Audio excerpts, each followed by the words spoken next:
Odatda Jabroil alayhissalom bir arobiy ko'rinishda kelardilar. Yoki hech kim ko'rmasdi-yu, Rasulullohni bir yuk bosar edi, shunda vahiy kelar edi, Allohning xabari kelardi. Bu safar Jabroil alayhissalom keldi, Rasulullohning yelkasiga boshini qo'yib yig'lab yubordi. Ya Jabroil, nimada tabki? Ey Jabroil, nima yig'layapsiz? Qad jaa xabarul qiyoma, qiyomatning xabari kelib qoldimi? La ya Rasululloh, yo'q, Rasululloh qiyomatning xabari kelgani yo'q. O'g'lim tuzalib qoldi deb xursand bo'lyapsiz. O'g'lingizni yaxshi ko'rasiz dedilar. Ya Jabroil, o'g'limni dunyoga ishonmayman. Haqiqatda yaxshi ko'raman. Juda ham o'g'limga muhabbatim baland dedilar. Jabroil yana yig'ladilar. Ya Rasululloh, men bilan birga kim kelganini bilasizmi? Kim keldi ya Jabroil? Azroil alayhisalom keldilar. Bugun o'g'lingiz ruhi qabz qilinadi. Alloh sizga hech qachon o'g'il farzand bermaydi ekan. Sizdan keyin o'g'lingizni payg'ambar maqomiga olib chiqib qo'yadi deb tashvish qilinadi. Hamda dedilar. La yajma'ani muhabbatayn fil qalbil wahid. Bitta qalbda ikkita muhabbat jamlanmaydi. Yo ummatni tanlang, yo o'g'lingizni tanlang. Rasulullohning butun vujudlari qaltirab ketdi. Dod devordilar, ya Rabbiy, qarigan chog'imda bu qandoq imtihon bo'ldi endi. Ey Jabroil birodar dedilar. Bu qandoq menga imtihon, qandoq bo'ldi endi. Shundoq o'tirib qoldilar, yig'lab ordilar. Jabroil alayhisalom yig'lab turib aytdilarki, ya Rasululloh, hamma farishtalarning duoga qo'lini ochib qo'ydi. Men o'zim ham duo qilaman. Sizning duoyingiz shubhasiz qabul. Keling Allohga duo qilaylik. Siz olamdan o'tguncha o'g'lingiz turib tursin dedi. Rasululloh aytdilarki, shundami ya Jabroil? Men o'g'limni umrini so'rashga kelgan payg'ambar emasman-da. Mayli, ya Jabroil. Men agar ixtiyor berilsa ummatni tanladim. Lekin duo qiling siz ham, men ham duo qilayki, o'g'limni o'rniga islomga xizmat qiladigan farzandlardan sahoba ummatlarimga, oxir zamon ummatlarimga Alloh o'g'limni o'rniga sadoqatli farzandlarni bersa ajab emas. Duo qiling deb yig'lab duo qildilar. Ya Jabroil, o'g'lim bilan xayrlashib olishlikka ijozat berilarmikin? Azroil alayhisalom sizni ishorangizni kutyapti. Hayo qilyaptilar, uyalyaptilar. Rasululloh chiqib qarasalar, o'g'illari sog'lom bo'lib qolgan. Bir nechta sahoba bolalar bilan o'ynab yurgan ekan, yong'oq o'yinga o'xshagan bir o'yindi. Qarasalar ichida eng chiroyligi o'zini o'g'li. Go'zal xulqlik, go'zal suratlik. Rasululloh uzoq o'g'illariga tikilib turdilarda, "Ya qurrata ayn, ey ko'zimning qarosi, ta'al bu yoqqa keling" dedilar. O'g'illari yugurib keluvdilar, o'g'illarini boshini silab, bag'riga bosib, "O'g'lim, siz safarga ketadigan bo'lib qoldingiz-ku" dedilar. Xursand bo'lib o'g'illari "Hal albisa libasan jadida, unday bo'lsa yangi kiyimlarimni kiyib olayimmikin?"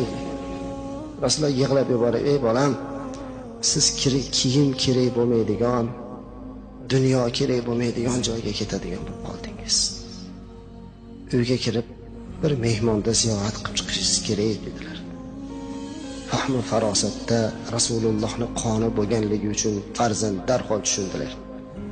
Unday bo'lsa mana bu yong'oqni omonat oluvdim berib qo'yay dedilar. Bu gapni eshitib Rasululloh dod devordilar. "Ya Rabbiy, shunday omonatchi, shunday bir farosatli o'g'lim bor edi" dedilar.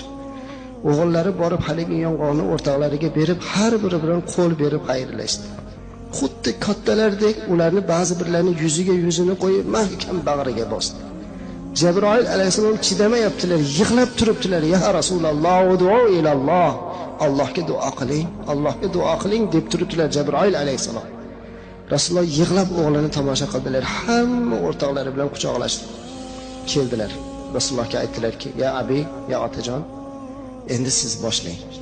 Chunki siz otaning ehtiromi haqida ko'p hadis aytgansiz. Sizni oldingizda ketsam beodobchilik bo'lmasin, orqangizdan boraman."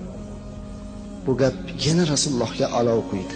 "Ya Rabbiy, farosatlik, aqllik, taqvodor o'g'lim bor edi." Orqalaridan ketdi. Yo'lda sahobalar bilan ham xayrlashdi. Abu Bakr Siddiqlarni quchoqladi bola. Ular nima bo'layotganini tushunmaydi. Nimaga Rasululloh sollallohu alayhi vasallam yig'layapti? Nimaga bu go'dagi hammasi bilan quchoqlashib xayrlashyapti? Hech kim tushunmaydi. Uyga kirishlari bilan burchakda o'tirgan Azroil alayhissalomga o'g'illari Ibrohimning ko'zi tushdi. Mehmon deganingiz shumi dedilar. Ha, shu o'g'lim. Otajon, bu mehmonga qarasam qaltirab ketyapman, qo'rqib ketyapman. Ey bolam, bu mehmon shunaqa odamlarni qo'rqitadigan, otadan bolani ajratadigan, qabristonni obod qilib, shahristonni barbod qiladigan mehmon dedi. Shu zahoti o'g'illarning boshiga og'riq kirdi. Mahkam boshini ushlab, "Yuallimuni ra'si", boshim qattiq og'rib ketyapti deb qoldilar. Rasululloh o'tirdilarda, "Keling o'g'lim, boshingizni qo'yib oling oyog'imga" dedilar. Shunday tizzalariga boshini mahkam qo'yib oldi. Rasululloh o'g'lini mahkam ushlab, "Ya Jibroil, qayerdasiz?" "Shu yerdaman ya Rasululloh." "Azroilga ayting, o'g'limni jonini sekin olsin" dedilar. "O'g'limni qiynamasin, Allohga berdim. Qiynamasdan jonini olsin" dedilar. Jabroil olsin yig'layaptilar. O'g'illari bir qaltiroq tutdi-da Rasulullohga bir qarab tabassum qilib bir kuldilarda jon taqsim qildi. Rasululloh o'zlari yuvdilar, o'zlari kafanladilar, o'zlari janoza o'qidilar, o'zlari borib qabrga qo'yib tuproq tortgandan keyin dod deb yig'lab yubordilar. Ashoblar aytdilarki, "Ya Rasululloh, o'zingiz qaytargan narsani o'zingiz qilasizmi? Axir yig'lamang deyardingiz-ku." Ey azizlarim, bo'lgan voqeadan sizlar bexabarsizlar. Bugungi mening boshimga tushgan imtihon insonning boshiga tushsa toqat qila olmas edi dedi. Bugun Alloh uchun ummatimni ixtiyor qilib o'g'limni topshirdim dedi. Agar o'g'lim sizlarning o'g'lingiz bo'lganda o'ynab yurgan bo'lardi. Hamma sahobalar yig'ladilar. "Yo vaylato" dedilar. Rasululloh sollallohu alayhi vasallamga "Yo musibato, bunday musibatga Alloh sizga sabr bersin" dedilar. Azizlarim, haqiqatda Rasululloh sollallohu alayhi vasallam orzu qildilarki, meni o'g'limni o'rniga, meni ummatimdan o'rnini bosadigan o'g'illar chiqadi deb. Endi bir fikr qilaylikchi. Biz shunaqa farzand bo'lib boryapmizmikin?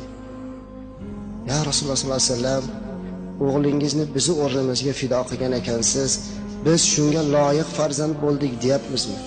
Yoki bizga bergan farzandlarni shunga munosib tarbiya qilyapmizmi? Mana bergan farzand o'g'lingiz, mana sizning o'g'lingizni o'rniga namozxon, ibodatchi o'g'il olib keldik deyapmizmi? Yo ichuvchi, benamoz, badbaxt o'g'il olib keldik deyapmizmikin qiyomatda? Qaysinisini aytamiz? Qaysi yuz bilan, qaysi dil bilan Rasululloh sollallohu alayhi vasallam oldiga boramiz?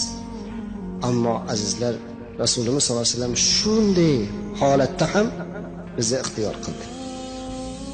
Bizni ixtiyor qilib bu imtihondan o'tib ketdilar. Oradan 1 yil o'tmasdan o'zlari ham bu dunyodan rihlat qildilar. Endi shunday holatda ham ummatim degan zotni ismini eshitganda alayhissalom deb qo'ymagan inson, ummat haqiqatda Jabroil alayhissalomning duosiga loyiq bo'ladi, birodarlar. Bu zotga bir karra bir ehtirom qilmagan odam haqiqatda xor bo'lishga loyiq bo'ladi. Shuning uchun ham azizlar, payg'ambarimiz alayhisolatu vasallamning nomini eshitsak, darhol salovat aytaylik.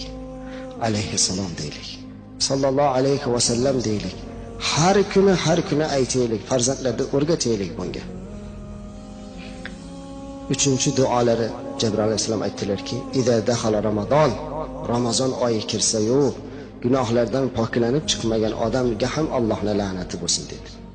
5-6 kundan keyin Ramazon, birodarlar. Kirib kelyapti Ramazon oyi. Ramazon oyida do'zaxning eshigi bekilib qo'yiladi. Jannatning eshigi ochiladi. Hammaning duosi qabul bo'ladigan bo'lib qoladi. Osmonda birorta parda bo'lmaydi ekan. Shayton bilan jinlarni olib kelib Jabroil alayhisalom qamab bekitib qo'yadi. Hamma narsani olib qo'yadi. Birorta bizga qarshilik qiladigan dushman bo'lmaydi. Endi shunday Alloh taolo har kuni 3 marotaba Ramazonda nido qilar ekan. Kim menga tavba qilsa tavbasini qabul qilaman, kim istig'for aytsa istig'forini qabul qilaman, kim nimani so'rasa beraman deydigan bir oyda roza tutmasdan, tavba qilmasdan, ibodat qilmasdan o'tib ketib qolsa, haqiqatda ham bularning duosiga loyiq bo'ladi azizlar.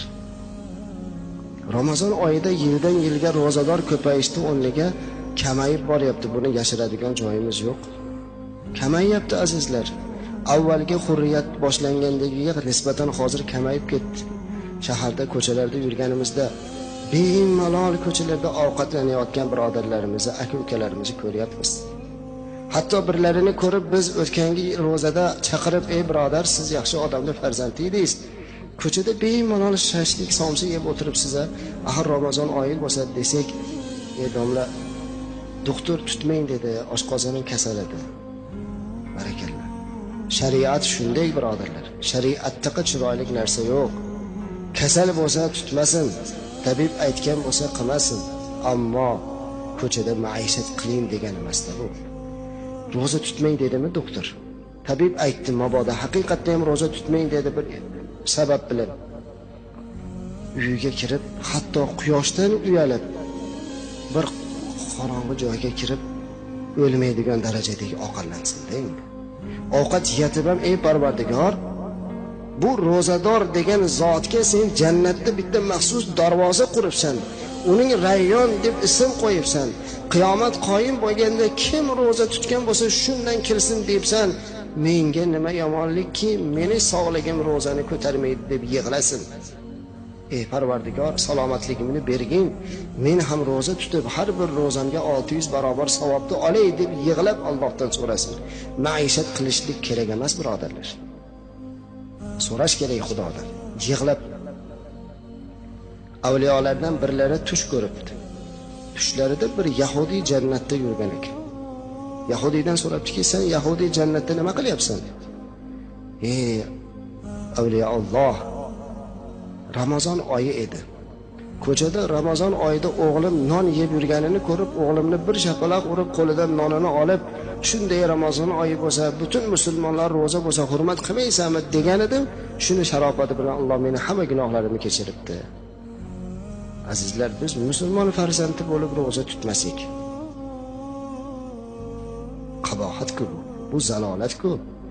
Ana shuning uchun ham haqiqatda kim man qoma imanan va ihtisaban g'ufira lahu ma taqaddama min dambihi. Bu sahih hadis, birodarlar. Rasululloh sollallohu alayhi aytibdilarki, kim Ramazon oyi bo'lsa, Allohdan qo'rqib, iymon bilan, ihtisob bilan, taqvo bilan turib, ro'zasini tutib, Xudodan gunohini kechirishligini so'rasa,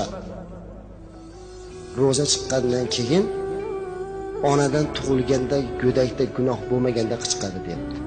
Agarchindaki gunohlarimiz butun dunyoda qumini zarrasicha bo'lsa ham, birodarlar, bunaqa imkoniyat qayerdan topamiz?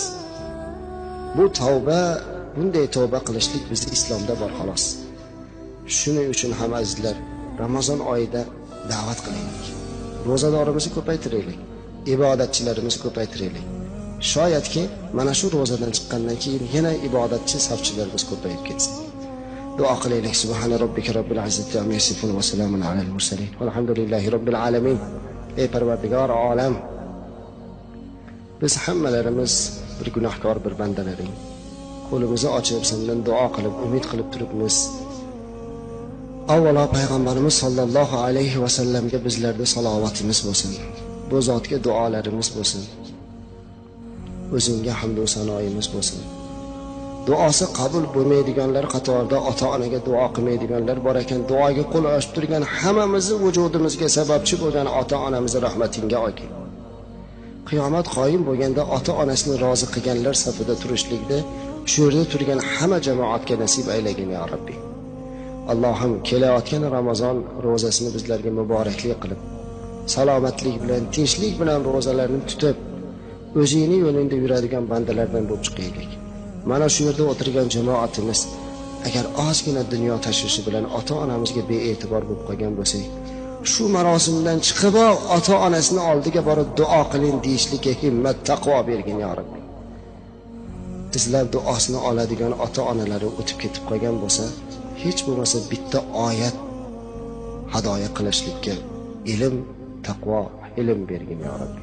Va sallallohu ala sayyidina Muhammad va ala ahli Muhammad va barik va sallam. Allohu akbar. Barakalloh.